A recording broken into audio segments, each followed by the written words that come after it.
started again. Good morning. And just tell us, we'll start. I know it's Family Violence Awareness Month, but since we haven't caught up since before the pandemic, tell us how this COVID has affected the work you guys do with the Guam Coalition Against Sexual Assault and Family Violence. Actually, the work continues, no doubt.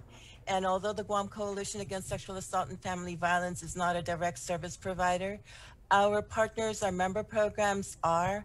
And so we continue to support them behind closed doors. So we continue to operate.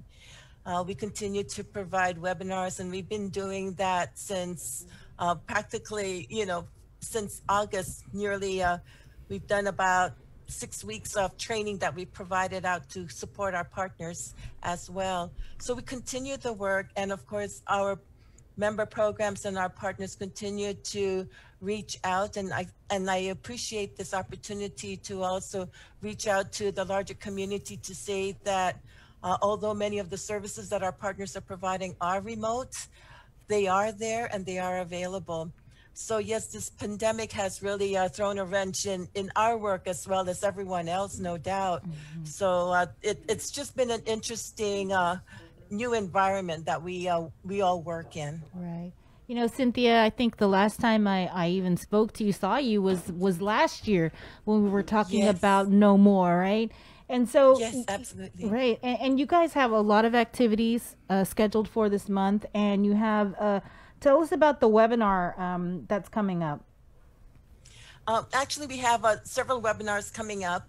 One is on safety and technology, and that focuses on safety and technology issues across virtual spaces, and that's in collaboration with the National Network to End Domestic Violence. And they've been doing webinars as well, but oftentimes based on East Coast time. So we appreciate that they're working with us to put this in our time zone, so our partners and anyone interested will be able to participate.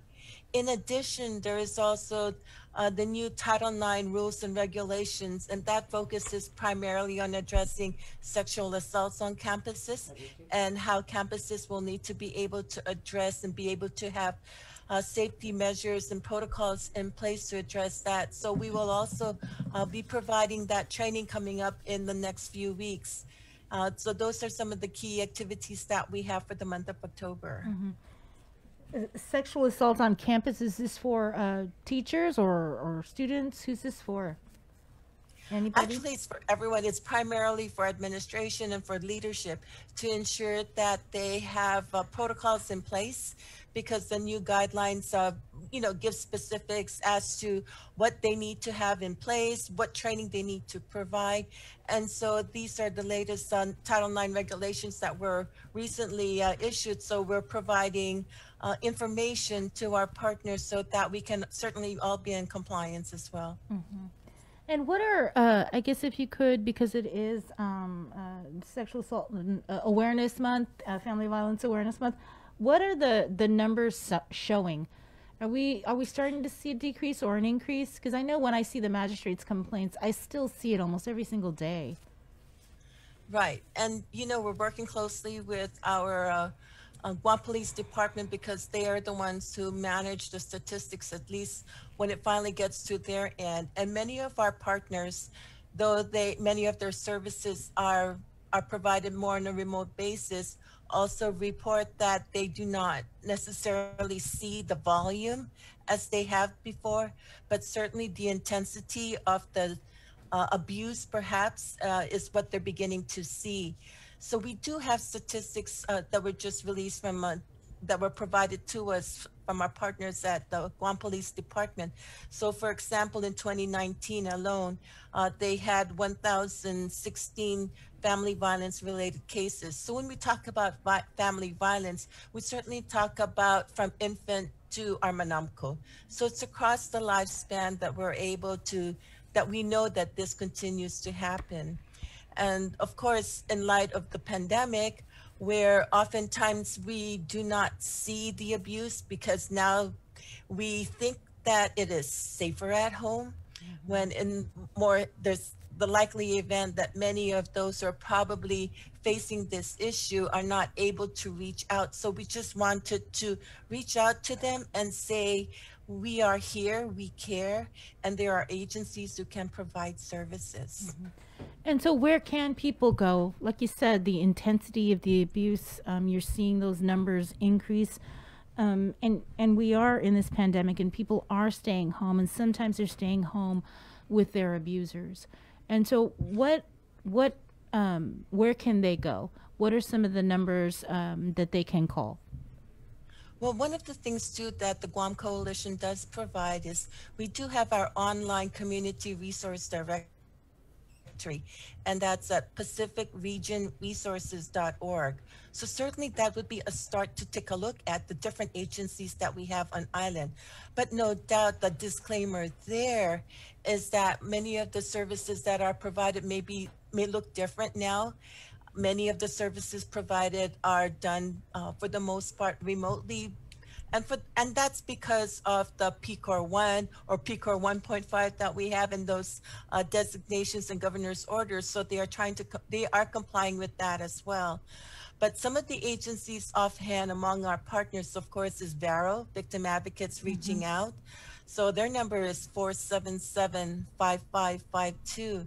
So for us, if you are not ready to perhaps call GPD for assistance, then reach out to Vero.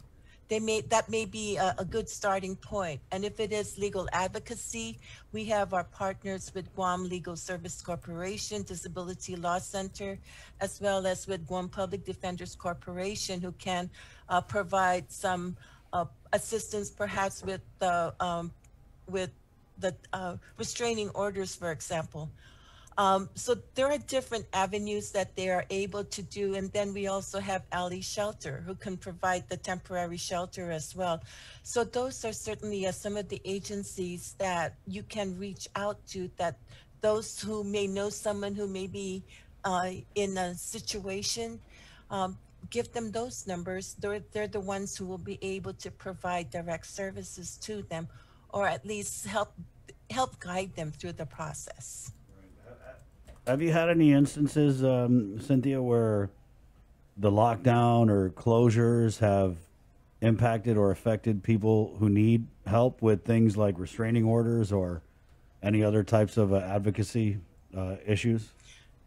Actually, we are fortunate that the courts continue to hear those. And so they continue to, despite the lockdown, they continue to operate for specific situations, and this is certainly one that they will listen and provide support with. So our partner agencies, Guam Legal Services Corporation and Guam Public Defenders Corporation, are able to continue with hearings to support those victims who are in need of those services. You know, when I interviewed you last year, we talked about that a sensitive issue with regard to seeing minors, a lot of minors being victims of sexual assault. In a lot of those cases, I want to say, if I can remember correctly, it dealt with the sexual assault occurring in their homes, right? Yes, and actually, although we do have cases where the assaults are by a stranger, much of the reports that we do have is that they are predominantly, or a larger majority of the cases are actually those of acquaintances or someone who is known to the individual, be it family, be it someone who lives right next door, but these are not necessarily stranger danger types of cases, but not to say that those do not happen. So that's why in these kinds of cases, we do include them as part of our family violence awareness, to reach out and say, hey, this may be happening in your home, unfortunately, in your own village, unfortunately. Cynthia, let's talk about how, well, we're getting Polly Mike on in just a couple minutes here, but things like this silent witness ceremony, right? So we're starting to see everything kind of migrate towards digital, towards Zoom.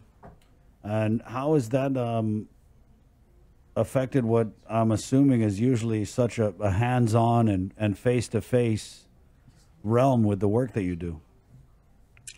Actually, on one hand, we are able to reach out to many more because oftentimes it's the limitations of transportation, for example, or being able to have a facility that can house everyone. So at least with Zoom, we have the capacity to be able to reach out to more and in the convenience of your own home, in your office, or wherever you are. So on one hand, yes, we are making strides to make this work for us. And given that with this month and our Family Violence Awareness Month activities, we've had to uh, change the way we reach out and do our awareness activities. So we're hoping that your audience will be able to participate as well with the different things that we're hoping that they may be able to do in their own home, in their own workplace as well. I wanted to ask, does the Guam Coalition Against Sexual Assault and Family Violence, do you guys see areas in the law that need to be strengthened or stricter when it comes to these sorts of cases? Actually, I am not one to necessarily propose that we have stricter or more stringent rules. I think what we need to do is look at, because in some of these cases, there could be unintended consequences. Oftentimes, the more stringent our law is, it falls upon the responsibility or the burden of the victim or survivor to say, oh no, they may in turn, it may hinder them from reporting the situation or for seeking out assistance in that matter, because oftentimes then it'll be their fault that perhaps the individual who is being abused has to deal with the authorities because it's their fault. So in that light, stronger or stricter or more stringent rules, we need to really look at it from a broader perspective and look at it as being victim-centered, victim-focused as well. Let's go ahead and talk a little bit about this silent witness ceremony that I know you guys are involved with. We also know that Polly Mike is, and St. Anthony, obviously. So tell us a little bit about this silent witness ceremony that's happening Friday, right, Cynthia? Yes, and I think that's tomorrow, right? Oh, that is. I lose track. I'm lost track of the days. I still think it's April or what month is it? October. It's October, right? Okay. Oh, it's Family Violence Awareness Month. Gotcha. Yes, thank you. And actually, nationally, October is Domestic Violence Awareness Month. But because the way our laws are written, it does encompass a broader relationship pattern because of our own culture for that matter. So we refer to it as Family Violence Awareness Month. And yes, we are launching that with the silent witness tomorrow at 11:30. And that will be virtual again. So we are hoping that many more will be able to join us and participate.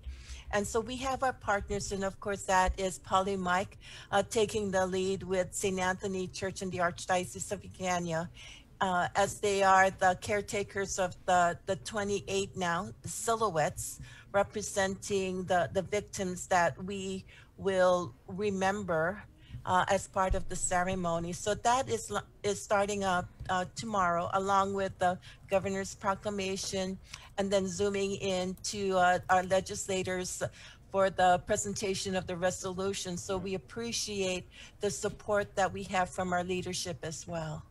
Well, thank you, Cynthia. And we're definitely looking forward to the ways that we can help during this month. If there's any other type of outreach that you need us to promote or you want to come on and talk about, don't hesitate to shoot us an email or give me a call, okay? Great.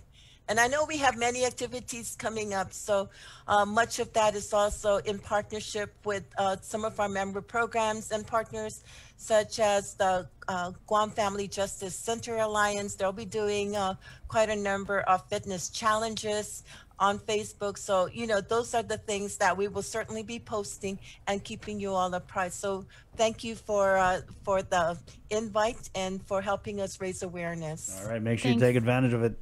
Thanks, Cynthia. Thank you so much. Thank you. That's okay. Better put on some sunblock. Wash your hands. Okay.